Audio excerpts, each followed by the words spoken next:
Espero que tengan un buen día. Nosotros somos estudiantes de la Universidad Popular del Cesar, del programa de Ingeniería Electrónica, y a continuación llevaremos a cabo la realización de un respirador mecánico. Debido a la situación actual por causa del COVID-19, la demanda por respiradores artificiales ha incrementado de una manera exponencial, debido a que estos son una máquina que respiran por el paciente o que le ayudan en este proceso en caso de padecer una insuficiencia respiratoria por motivos como una neumonía.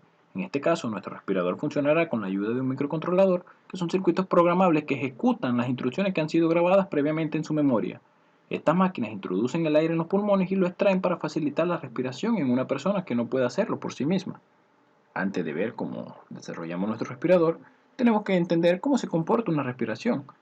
Podríamos dividir una respiración en dos partes, cuando la persona inhala y cuando la persona exhala. Cada una de estas conlleva un porcentaje y un tiempo específico. Más adelante entraremos en detalle en cada uno de estos aspectos.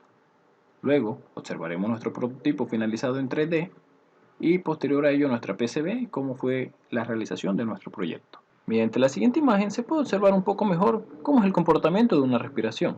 Como ya lo habíamos mencionado anteriormente, se podrá dividir en dos, cuando la persona inhala y cuando la persona exhala. En este caso, inspiración y expiración. El 21% conlleva a cuando introducimos el aire a nuestros pulmones. Luego existe una pequeña pendiente en bajada, que sería más o menos el 10% de este 22%, y luego existe una pausa. Recordemos que nosotros respiramos, tomamos una pausa, exhalamos y tomamos otra pausa. Eso es lo que observamos aquí. Cuando expiramos, tomamos la pausa, expiramos y tomamos otra pausa. En este caso hay una pequeña pendiente del 10% de este 22%. Acá existe otra pendiente un poco más drástica, pero esto es porque ya se lleva la expiración a cabo, ¿sí? Y luego de eso existe un receso. Y luego de eso vuelve y se repite nuevamente respiración y expiración. Así es como funciona una respiración. Estos tiempos son importantes ya que al momento de realizar nuestro respirador artificial tuvimos que tomarlos en cuenta y acomodarlos, calcularlos cada tiempo cada porcentaje de estos tiempos, calcularlos para la realización de nuestro respirador artificial. Más adelante les mostraremos cómo lo hicimos. Este es nuestro código fuente. Para llevar a cabo nuestro proyecto utilizamos el microcontrolador 16F887. Este es un PID. No explicaré en detalle todo el código, ya que explicarlo minuciosamente nos tomaría mucho tiempo. Utilizamos un ADC de 8 bits.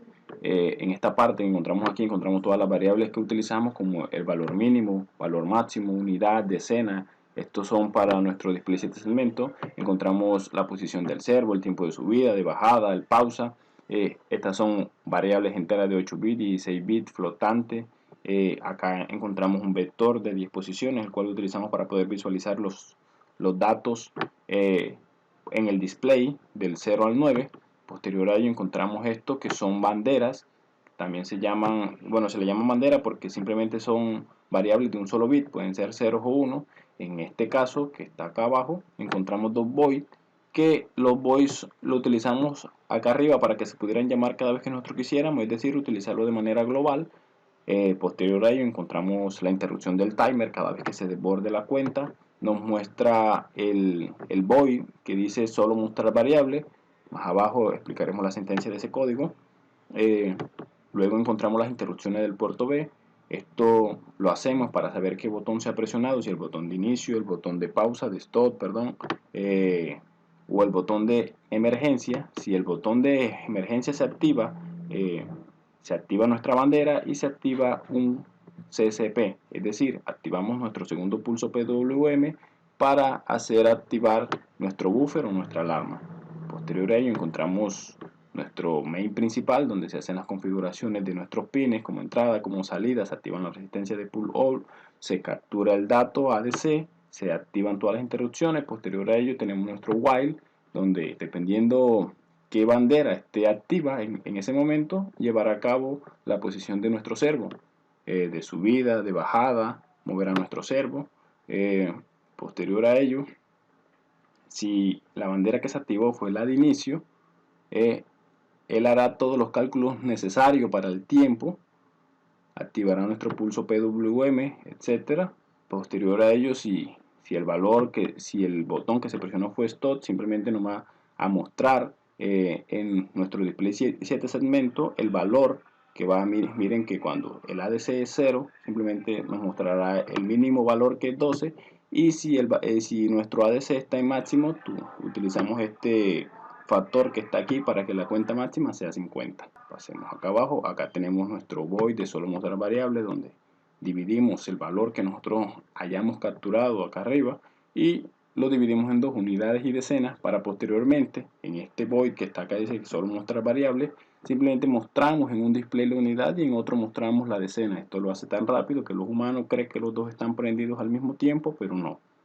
Esto se llama, recordemos que nuestro display está multiplexado. Por esa misma razón, los dos valores que se muestran son totalmente distintos en tiempos distintos. Esta es nuestra simulación de nuestro proyecto, donde podemos observar varios componentes como nuestro microcontrolador, dos displays 7 segmentos, los cuales están multiplexados. Multiplexado significa que tienen las mismas entradas de datos los dos. Y acá tenemos nuestro servo, nuestro buffer. Recordemos que para controlar nuestro servo es necesario un pulso PWM, que significa modulación por ancho de pulso, donde necesita ciertas características específicas ese PWM, como lo es una frecuencia de 50 Hz, y en ese periodo de 20 milisegundos, de 1 a 2 milisegundos, es lo que utilizamos para configurar nuestra posición angular.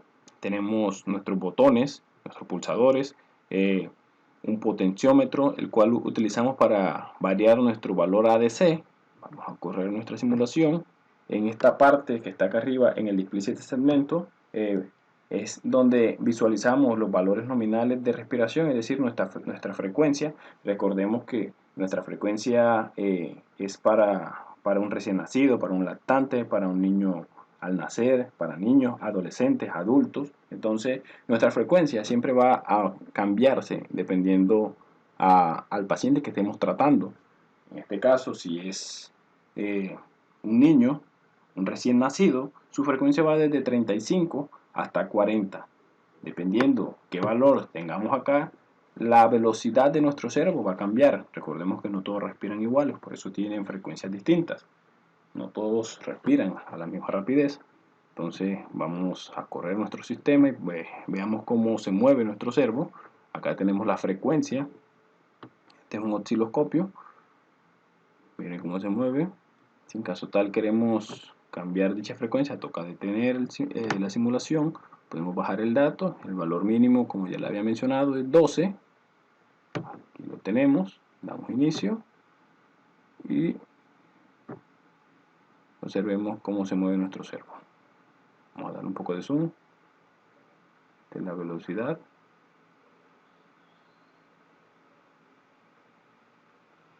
Vamos a cambiarla ahora a una frecuencia un poco más alta.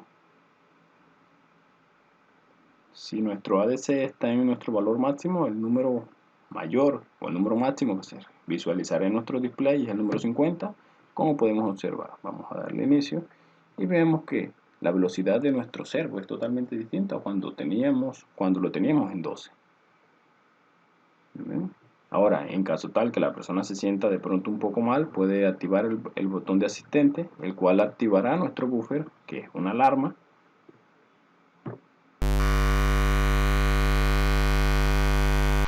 Si lograron escucharlo, cada vez que lo presionemos activará la alarma, que significa que está sucediendo algo inusual o que es una emergencia, y el médico deberá asistir al paciente. Esto se hace porque se supone que si el paciente no puede hablar o gritar, simplemente se le es mucho más fácil presionar un botón para que el doctor lo atienda. Vamos a ensayarlo nuevamente.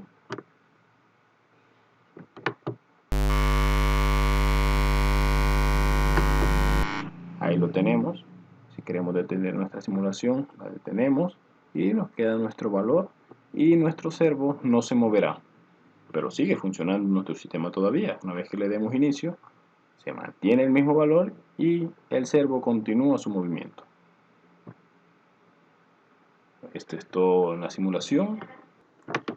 En este caso, podemos observar nuestro diseño, nuestro prototipo finalizado en 3D de nuestro respirador mecánico, donde podemos observar dos displays 7 segmentos, el cual nos muestra la frecuencia de respiración, un potenciómetro, donde podemos variar dicha frecuencia, un botón de Start, el botón de Stop. En esta parte tenemos un botón de asistente por si la persona se siente de pronto un poco mal o necesita llamar al médico, simplemente lo presiona y se activa un buffer. El buffer es como una alarma que cuando presionen este botón emitirá un sonido lo suficientemente alto como para que el médico lo escuche y tenga que venir a auxiliar al paciente. Tenemos el botón de encendido y apagado, un fusible, y posteriormente aquí tenemos nuestra bolsa AMBU y la parte mecánica, la cual es controlada por un servo que es controlado a su vez por un microcontrolador.